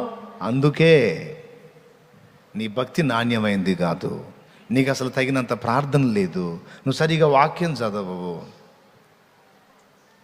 అర్థమైందా? నువ్వు అట్లా చేయవు, ఇట్లా చేయవు, అలా ఉండవు, ఇలా ఉండవు, అందుకని ఇందుకని అని వాడు కృంగదీస్తూ ఉంటాడు. ఇది ఎల్లప్పుడూ జరుగుతుంటుంది ఈ దాడి మన మీద. ఏదో ఒక పూట వచ్చి ఆగిపోయేది కాదు సోదరా, తరచుగా జరిగిద్ది వాడు నీ యోగ్యతను ప్రశ్నించటం అనేది. మార్టిన్ లూథర్ అనేటువంటి దైవజనుడి దగ్గరికి దుర్బోధకు వ్యతిరేకంగా ఆయన పోరాటం చేస్తుంటే ఆయన దగ్గరకు వచ్చి కూర్చున్నాడు వీడు లూసిఫర్. సాతాను వచ్చి ఆయన ముందు నిలిచి, నువ్వేదో పరిశుద్ధుడిలాగా సంఘాన్ని సంస్కరిస్తావా, సంఘ సంస్కరణకు బయలుదేరావా, నీతిమంతుడా, నీవు పాపివి కాదా, నీ పాపాల చిట్టా నా దగ్గర లేదా, నువ్వు ఇంత పాపివి ఇన్ని పాపాలు చేశావు అన్నాడట. ఏముంది నీ దగ్గర నా చిట్టా అంటే క్షణం అదృశ్యమై మళ్ళా ప్రత్యక్షమై వాడు చూపించాడు ఇంత పొడవు చీటి. దానిలో ఏ డేట్లో ఆయన ఎన్ని తప్పులు చేశాడో మొత్తం రాసుంది. మరి వాడికి అదే పని లూసిఫర్కి. రాత్రింబగళ్ళు మన సహోదరుల మీద నేరము మోపుటయ్యే వాడి పని. చాలా సీరియస్. తప్పు చేసి వదిలేస్తాం మనం, వాడు రాసి పెట్టుకుంటాడు భద్రంగా. అవన్నీ తీసుకొచ్చి చూపించాడు. అని దాన్ని టేబుల్ మీద పెట్టాడు. పెట్టి ఇంకేమైనా ఉన్నాయా అన్నాడంట. వాటి సంగతి చెప్పు అన్నాడంట. ఇంకేమైనా ఉన్నాయా? ఉన్నాయి, అది తీసుకురా అవి కూడా. మళ్ళా క్షణపాట అదృశ్యం మళ్ళా ప్రత్యక్షమై ఇంకా పొడవు చీటీ తెచ్చాడు. చూస్తే నిజమే, అబద్ధాలు కాదు అవన్నీ. ఆ చీటీలో ఉన్నవన్నీ నిజాలే. టైము, డేటు, ఏం చేశాడో కూడా రాశాడు. నోరు జారింది, ఏమేమి ఎట్లా జారాడు, ఏంటి, ఏ పాపం జరిగింది, ఎలా జరిగింది, మొత్తం లిస్టు. అవి రెండు టేబుల్ మీద పెట్టాడు. ఇంకేమైనా ఉన్నాయా అన్నాడంట. ముందు అంతవరకు చెప్పు, అంతవరకు వెళ్ళే సమాధానం చెప్పు. ఇన్ని పాపాలు పెట్టుకొని నువ్వేదో పెద్ద నీతిమంతుడిలాగా మాట్లాడుతున్నావు, నువ్వేదో పరిశుద్ధుడిలాగా చెప్పబోతున్నావు, నువ్వేదో చేయబోతున్నావు, నీ బతుకు ఇది, దీనికి చెప్పు సమాధానం. అంటే ఇక నీలాంటోడు నాలాంటోడు అయితే అవును సైతాను, అవును పాపిని, అని వాడితో రాజీ పడిపోయే పరిస్థితి. కానీ మార్టిన్ లూథర్ గారు ఏం చేశాడో తెలుసా? తన టేబుల్ మీద ఉన్న రెడ్ ఇంక్ తీసుకొని అపవాది చూపించినటువంటి తన పాపాల చిట్టా ఏదైతే ఉందో దాని మీద కుమ్మరించి, నా ప్రతి పాపము నువ్వు చూపించింది నిజమే, అబద్ధం కాదు, అవన్నీ నేను కలిగి ఉన్నవే, నేను చేసినవే నువ్వు నాకు చెప్పావు, ఓకే, అయితే ఇవన్నీ నజరేయుడగు యేసు చిందిన రక్తము చేత కొట్టివేయబడ్డాయి.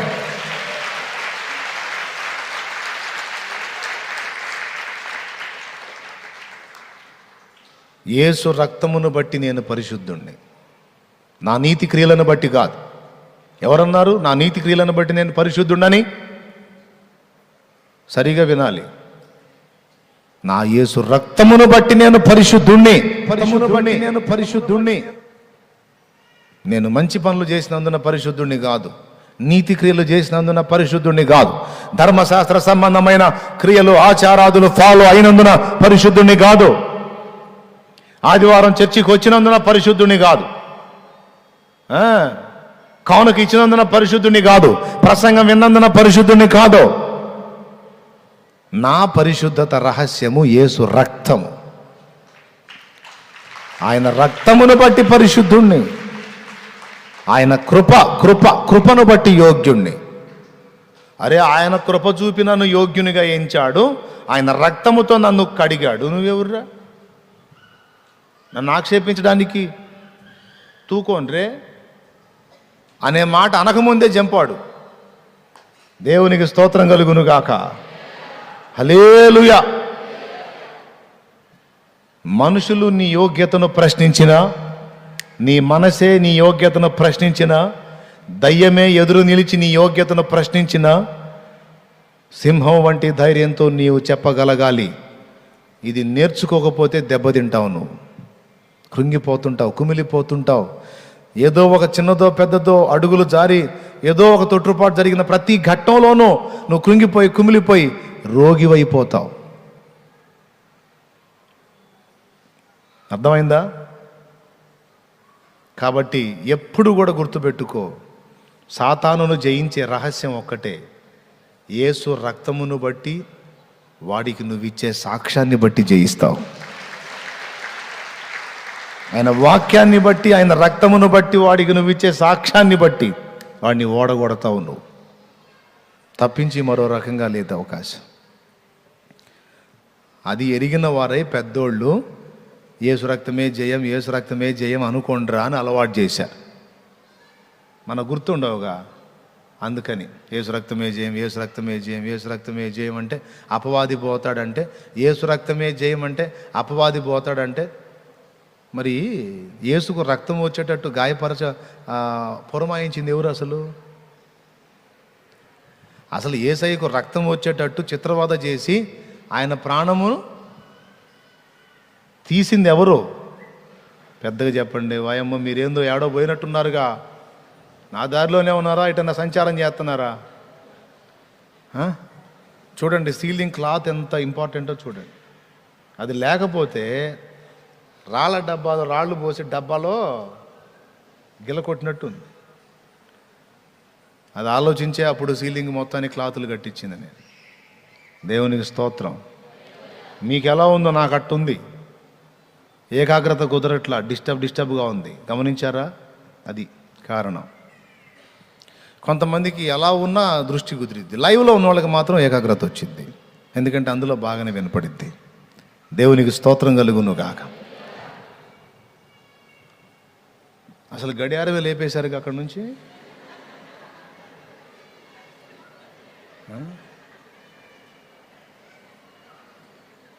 అక్కడ పెట్టిన కాడ నుంచి అది తప్పో ఒప్పో కనపడతా ఉందని అసలు గడియారమే లేకుండా ఇప్పుడు. సరే, ఎప్పటికి వచ్చింది? అది వచ్చిద్దా? సరే, అదే రావాలా, మనం తేవాలా? సరే, ఎక్కడొచ్చాగాం? ఏమో అమ్మా,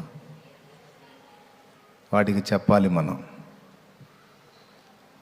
తనువు బలిపేటెను మాయన్న, తప్పుల్ విడగోటెను మా తండ్రి. పాపులమేరా మేము, పాపులమే. మేము పాపులమైనందుకే మా అన్న వచ్చి మా కోసం తనువు బలి పెట్టాడు. ఆ రక్తాన్ని ఆధారం చేసుకొని మా తప్పులు మా తండ్రి విడగొట్టాడు. నువ్వెవర్రా? నువ్వెవరివి? తనువు బలిపేటెను మాయన్న, తప్పుల్ విడగోటెను మా తండ్రి. తనువు బలిపేటెను మాయన్న, తప్పుల్ విడగోటెను మా తండ్రి. మనసులో సాక్ష్యమిట్లున్నా, మనసులో సాక్ష్యమిట్లున్నా, మనుజులెట్లన్నను మాకేమి. యెహోవా మా తండ్రి కాడా, యేసుడు మాయన్న కాడా. యెహోవా మా తండ్రి గాడా, యేసుడు మాయన్న గాడా. దేవునికి స్తోత్రం. సరే, అందరూ వదిలేశారు, అన్నీ పోయినాయి, సరే తీసేసే పాపాల గురించి కూడా భయం లేదు. మరి కష్టాలు తప్పట్లేదే, అప్పులు అవుతున్నాయి, ఇబ్బందులు వస్తున్నాయి, బాధలు వస్తున్నాయి, మరి రకరకాల కష్టాలు ఉన్నాయి. మరి ఏసై ఉన్నాళ్ళే, ఏసై ఉన్నాళ్ళే, ఏసై ఉన్నాళ్ళని బాగానే సంబరపడుతున్నాం, కానీ మరి అప్పులోళ్ళు గొడవ చేస్తున్నారే, రోడ్డుకు లాగేటట్టున్నారే, ఎట్లా చేయాలి? మనశ్శాంతి పాడైపోయినాయి, ఇంట్లో సరిగా తినేదానికి లేకపోయినాయి, వాడుకునేదానికి సరకు లేకపోయినాయి. మిగిలిన వాళ్ళందరూ అన్నీ అనుభవిస్తుంటే మనమేమో దీన స్థితిలో ఉంటున్నామే. ఎట్లా? నువ్వు చెబుతుంటేనేమో బాగానే అనిపిస్తుంది అన్నయ్య, మరి ప్రస్తుత పరిస్థితులు చూస్తుంటేనేమో ఇబ్బందిగా ఉంది. శుభ్రంగా నువ్వు అట్ట చెబుతా ఉంటే మేము అట్ట కూర్చొని జీవితం అంతా ఇట్లనే గడిపేస్తే గొడవ ఉండకపోను. మళ్ళీ కాసేపట్లో ముగిస్తావాయో మళ్ళీ బయలుదేరిపోవాలి. దేవునికి స్తోత్రం కలిగిన కాక ఇక్కడే శుభ్రంగా ఒక ముద్ద పెడితే తిని ఇట్లనే రోజు మంచిగా చెప్పుకుంటా, యేసయ్య గురించి పాడుకుంటా, మాట్లాడుకుంటా. అసలు ఈ ప్రపంచానికి దూరంగా ఎక్కడన్నా అడవిలో పొలం చూస్తే హాయిగా పోయి అందులో కూర్చొని ఇదే పని చేద్దు అన్న. కానీ కాసేపటికి కూటం అయిపోతే పరిగెత్తుకుంటూ పోవాలి. ఇక రకరకాల పరిస్థితులు అంటారా, అంటున్నారా? కొంచెం వినపడుతుందిలే, అందుకని. సరే, దానికి సమాధానం చెప్పాడు. కరములతో నంటారాని, కన్నులకు గోచరము గాని.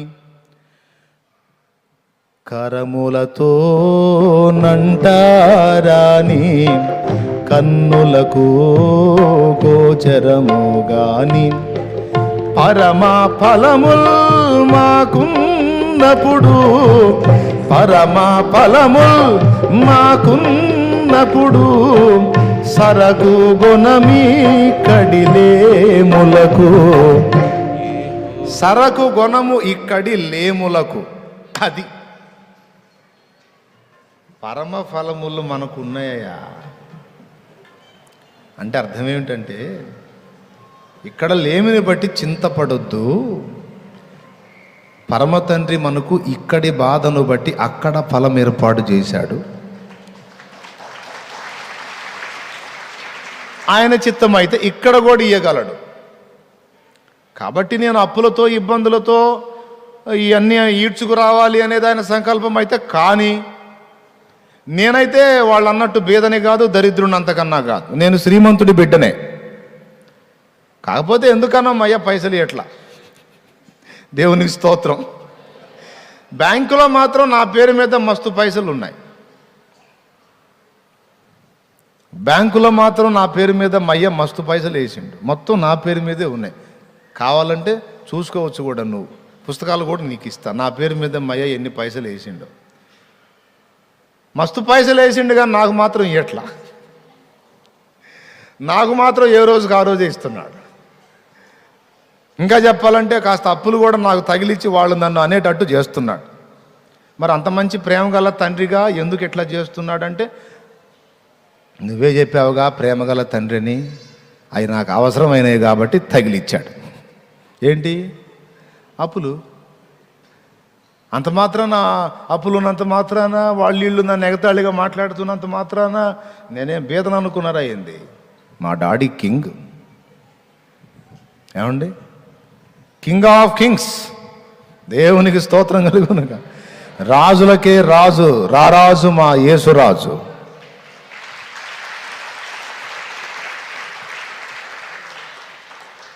నేను ఆయన బిడ్డని, కాకపోతే పైసలు లేవు. అంత పిట్టల దొర వ్యవహారం లాగా ఉంది నీది. శాలెమ్మన నువ్వు చెప్పడం అంతా హైదరాబాద్ తెలంగాణలో పిట్టల దొర అని ఉంటారు. ఇదిగో చూడండి, కార్లు ఉన్నాయి, బంగళాలు ఉన్నాయి, బిల్డింగులు ఉన్నాయి. మా ఊరి జమీందారికి బతకడానికి లేదంటే మరి భూమి అంతా ఇచ్చేసి వచ్చిన.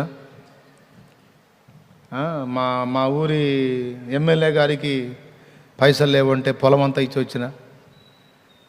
మళ్ళీ ఇంకా మస్తుగా మరి వందలాది ఎకరాలు ఆస్తి ఉంది, పొలం ఉంది, ఇంకా జమీందారు భవనం ఉంది, అది ఉంది, ఇది ఉంది. కానీ కోడిపిల్ల గింజలు లేక వచ్చిన ధర్మం చేయండి సార్ అంటాడు. అన్నీ ఉన్నాయి కానీ కోడిపిల్లకి గింజలు లేవు సార్, అందుకని పైసలు అడిగేదానికి వచ్చిన సార్, అంతే. పిట్టల దొర వ్యవహారం. శాలెమ్మన్న ఇప్పుడు నువ్వు చెప్పిందంతా అంతే ఉంది. మా అయ్య రాజు అంటావు, శ్రీమంతుడు అంటావు, సంపన్నుడు అంటావు, అసలు ఎదురులేదు మాకంటావు, కానీ చేతిలో మాకు పైసలు లేవు, అప్పులు అంటావు. మరి అంత శ్రీమంతుడైన వాడు, అంత సంపన్నుడైన వాడు, అంత ధనికుడైన వాడు మరి నిన్నెందుకు ఇలాగుంచాడు అంటే, అవన్నీ మాకు ఇస్తాడు భయ్యా, అయితే సమయం ఉంది. అది ఇక్కడ సమాధానం. అయోగ్యులమని కాదు, అనర్హులమని కాదు, పనికిరాని వారమని కాదు. నాకు ఇస్తాడు. ఎప్పుడు ఇస్తాడు అంటే సమయం ఉంది. ఎప్పుడు ఇస్తాడు అంటే ఆయన అనుకున్న అంతస్తుకు మేము ఎదిగినప్పుడు ఇస్తాడు.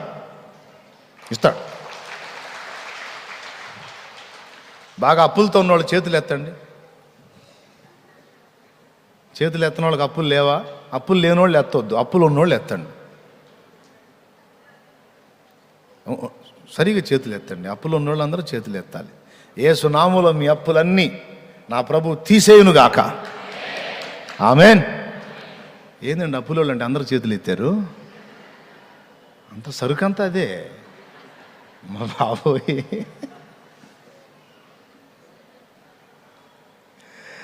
మరీ కొంతమంది అయితే దారుణమైన అవమానాలు పొందుతున్న వాళ్ళు కూడా ఉన్నారు. ఏం ఫికర్ చేయద్దు, అన్నీ చూడనియండి. యేసయ్యను చూడనియండి, యేసయ్యను చూడనియండి, గమనించనియనియండి. వాళ్ళు నిన్ను దూషించే దూషణలు, వాళ్ళు నిన్ను విమర్శించే విమర్శలు విననియండి. ఆయన చేత్తో ఆయన ఇయ్యనియండి. దేవునికి స్తోత్రం. ఇస్తాడు, తప్పకుండా ఇస్తాడు. ఈ భూమి మీద కూడా ఇస్తాడండి. ఇంతకీ అసలు చెప్పలేనంత అక్కడ ఇస్తాడు. ఎప్పుడు ఇస్తాడంటే సమయం అన్నా. ఏమండి, మీకు అబ్బాయి ఉన్నాడండి, అబ్బాయి ఆడికి 8 ఏళ్ళు. నీవు ₹1,00,00,000 ఉన్నాయి, నీ దగ్గర 1,00,00,000 ఉన్నాయి, బీరువాలోనే ₹1,00,00,000 పెట్టావు. మీ వాడికి 8 ఏళ్ళు. డాడీ కొనుక్కుంటా, డబ్బులు ఇవా అంటే, ఏమోయ్ అబ్బాయికి డబ్బులు అంటే 1,00,000 అంటావా? అనవా? ఏం నీ కొడుకు కాదా? నీ బిడ్డ కాదా? అవునా కాదా? అవునైనప్పుడు 1,00,000 ఇప్పించు అన్నా. సరే 1,00,000 తీసే. ఏమోయ్ అబ్బాయి కొనుక్కోవడం 10,000 అంటావా? నిద్రలో ఒకవేళ నిద్రపోతుంటే నువ్వు అమ్మా నాకు ఒక 10 రూపాయలు కావాలమ్మా, లేకపోతే 100 రూపాయలు కావాలమ్మా అని వాడు తల్లిని అడుగుతున్నాడు అనుకో. అయ్యా 100 రూపాయలా? ఉండు బాబు ఇస్తాను అందనుకో. నిద్రలో కూడా ఉలిక్కిపడి ఏమంటాడు భార్యని, ఓయ్ ఏంటండి నిద్రపోతున్నారు ఏంటి? ఉలిక్కిపడి లేచారు. ఎంత అడిగాడు? 100 రూపాయలు అడిగాడండి. ఏం చేయబోతున్నావు? ఇయ్యబోతున్నానండి. ఏంటి ఇచ్చేది? డబ్బులండి. ఎంత? 100. నీ బంద 100 ఇస్తే వాడు ఏమైపోతాడే? పిచ్చిదానా? రా ఎందుకురా 100? నా ఫ్రెండ్స్ ఫలానా ప్రదేశానికి వెళ్తున్నాను, నేను కూడా వెళ్దామని. ఎక్కడికి? ఆ ఎత్తిపోతల దగ్గరకా? తాట తీస్తా. అంతకుముందు ఒకడు పోయి అందులో మునిగాడు. నేను అసలు ఎక్కడున్నా డబ్బులు తంతా 10 రూపాయలు తీసుకో, కొనుక్కోనరా. ఇక్కడికి అన్నావా పళ్ళు రాలిపోతాయి. 10 పోయిన తర్వాత భార్య భర్తను అడిగింది అనుకో, ఏమండి బీరువా నిండా లక్షలు డబ్బులు పెట్టుకొని అబ్బాయి ఏదో 100 రూపాయలు అడిగితే ఏంటండి అంటే, ఓయ్ అదే ఎగస్టాల్. అప్పటికి నీకేదో ప్రేమ ఉన్నట్టు నాకు లేనట్టు. నీకంటే ఎక్కువ ప్రేమ ఉందే నాకు, పిచ్చిదానా. కానీ వాడు అడిగాడని 100 ఇచ్చావనుకో, వాడు దాంతో వాడి ప్రాణానికే నష్టం తెచ్చుకునే అవకాశం ఉంది. వాడు ఎదగని, వాడు కూడా మనంతగా ఎదగని జ్ఞానవంతుడు కానీ అప్పుడు 100 కాదు 1000 కాదు, అసలు బీరువా తాళమే వాడికి ఇవ్వాలనుకుంటున్నాను. బాబా స్తోత్రం, హల్లెలూయా. అసలు బీరువా తాళమే ఇచ్చేద్దా వాడికి, వాడిష్టం. కానీ ఆ తాళం వాడు తీసుకొని వాడు అధికారం చెలాయించాలంటే మొదట వాడు ఎదగాలి. అప్పటిదాకా వాడు ఈ సంపన్నుడి కొడుకైనా బీదవాడుగానే బతకాలమ్మాయి అంటాడు. మరి లెక్క అయితే అంతే. మరి మీరు ఎట్లా ఇస్తారో నాకు తెలియదు. అంతేనా? 100 అడిగితే 1000 ఇస్తారా? 100 అడిగితే 1000 ఇస్తే ఇక వాడు మధ్యలోనే పోతాడు, ఉండడు ఎక్కువ. నిజమన్నా, ఎక్కువ కాలం బతకడు వాడు. 100 అడిగిన కొడుక్కి 1000 ఇచ్చిన తండ్రి ఉన్నాడు అనుకో, ఏది భూమి మీద మనుషుల్లో, ఇక ఆ కొడుకు అంతే సంగతులు. అదేందన్నా అంటే 100 అడిగితే వాడు అవసరాన్ని బట్టి 100 అవసరమైతే ఇవ్వచ్చు, లేకపోతే 10. 100 అడిగితే వాడికి 1000 ఇచ్చాడు అంటే వాడికి ఏమైపోతాడో కూడా తెలియదు. అదే కొడుకు పెద్దవాడయ్యాడు అనుకో, అసలు వాడు అడిగే పని లేదు, నువ్వు ఇచ్చే పని లేదు. అసలు టోటల్గా బీరువా తాళమే వాడి చేతికి ఇవ్వచ్చు. కాబట్టి దేవుడు శ్రీమంతుడై ఉండి కూడా నిన్ను బీదవాడిగా ఎందుకు ఉంచాడు? ఏమయ్యా, నిన్ను వాళ్ళ చేత వీళ్ళ చేత అడిగించుకొని మాటలు పడే స్థితిలో ఎందుకు ఉంచాడు? అవసరాన్ని బట్టి. ఒక టైం రాబోతుంది, అప్పటికి నువ్వు ఆయన అనుకున్న అంతస్తులోకి వచ్చేస్తావు. వచ్చినప్పుడు ఇక ఆయన చేతులతో ఆయనే ఇస్తాడు. ఇక ఇచ్చినప్పుడు నువ్వు ఎక్కడ భద్రపరచాలో కూడా తెలియనంతగా దీవించబడతావని మొదటి నుంచి మొత్తుకుంటానే ఉన్నాను నేను. హల్లెలూయా. మొదటి నుంచి మొత్తుకుంటానే ఉన్నా. ఎక్కడ పెట్టాలో కూడా అర్థం కానంతగా దీవిస్తాడు. అలా దీవించినప్పుడు నన్ను కూడా గుర్తు చేసుకోండి. దేవునికి స్తోత్రం కలుగు. హల్లెలూయా. మనకిప్పుడు ప్లేస్ కావాలి. అలా దీవించబడ్డప్పుడు ఈ మాట ఎవరో చెప్పారని గుర్తు చేసుకోండి. శాలేమన్నే. కాబట్టి మీరు తప్పకుండా ఒక్క చూపడు చూడండి, అంతే అయిపోయింది. సరేనా? అట్ట చేస్తారా? లేకపోతే పానదాయకుల అధిపతిలాగా యోసేపును మర్చిపోయినట్టు చేస్తారా? మర్చిపోయినట్టు చేయరుగా, గుర్తుపెట్టుకుంటారుగా. మీ ఆశీర్వాదంలో మేము లైవ్లో ఉన్నవాళ్ళు మీరన్నా గుర్తుపెట్టుకుంటారుగా. గుర్తుపెట్టుకోండి. పిల్లారా, నేను చెప్పింది నిజం. దేవుడు ఇస్తాడు. మనం పరిగెత్తటం కాదు, ఆయన కృప చూపుతాడు. ఓర్పుతో ఎదురు చూడు.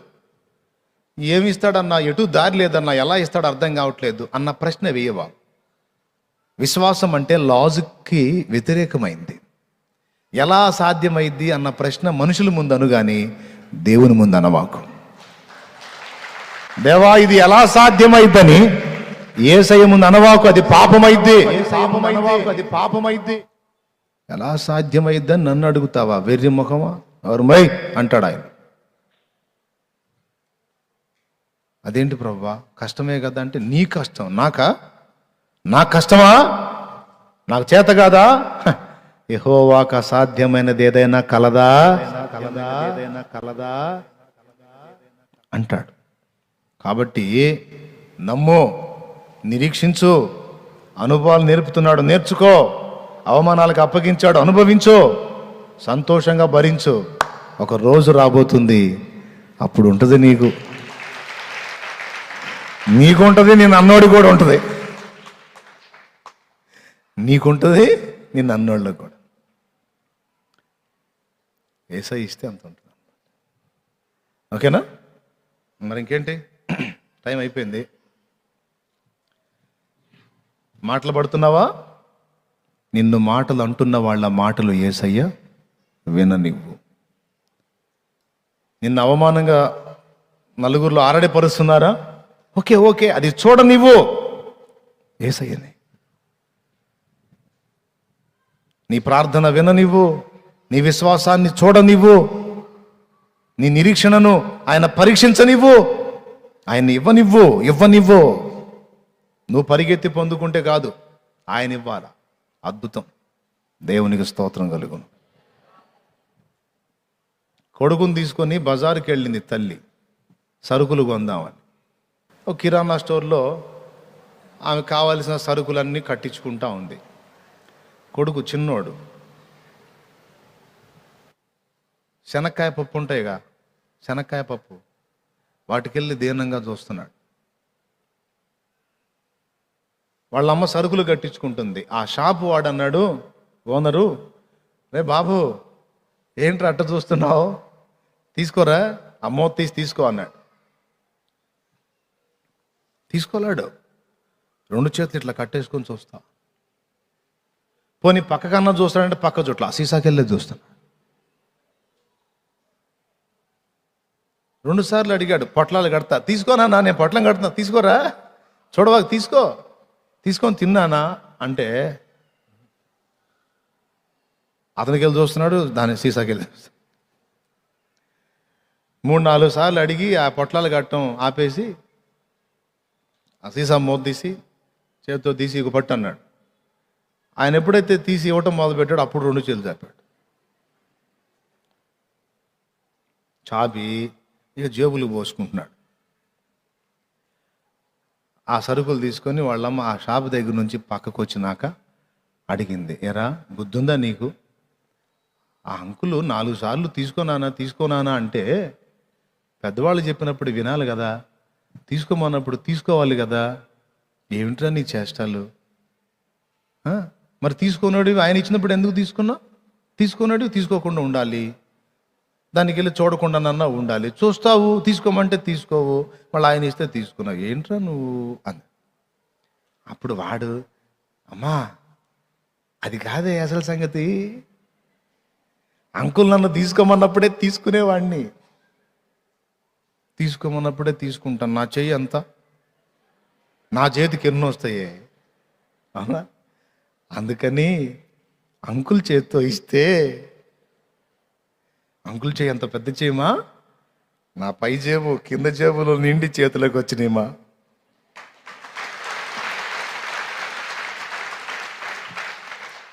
ఇక మాట్లాడాలి అమ్మ నువ్వు మామూలుడివి కాదురా, అమ్మ నువ్వు గడుగ్గాయురా బాబు. వాడు ఒక పాఠం నేర్పుతున్నాడు మనకి. నువ్వు తపన పడి పరిగెత్తి పొందడానికి ట్రై చేస్తే నీకు దొరికేది గుప్పెడే. యేసయ్య నిన్ను ఆశీర్వదించి ఆయన చేత్తో నీకు ఇస్తే తట్టుకోలేవు, నువ్వు మొయ్యలేవు. అంత గ్యారంటీ, అంత అంత అంత సమృద్ధి గ్యారంటీ. తీసుకెళ్ళి పడేస్తాడు అంతే, తిని ఎంత తింటావు నువ్వు, ఏడిసావుగా తిను, నీకు దండం పెడతా ప్రభా అనాలా నువ్వు. అట్లా చేస్తాడు నా యేసయ్య. నమ్మదగిన వాడు, నమ్మకస్తుడు చేస్తాడు. నమ్ము. ఆయన చూడనివ్వు, విననివ్వు, ఇవ్వనివ్వు.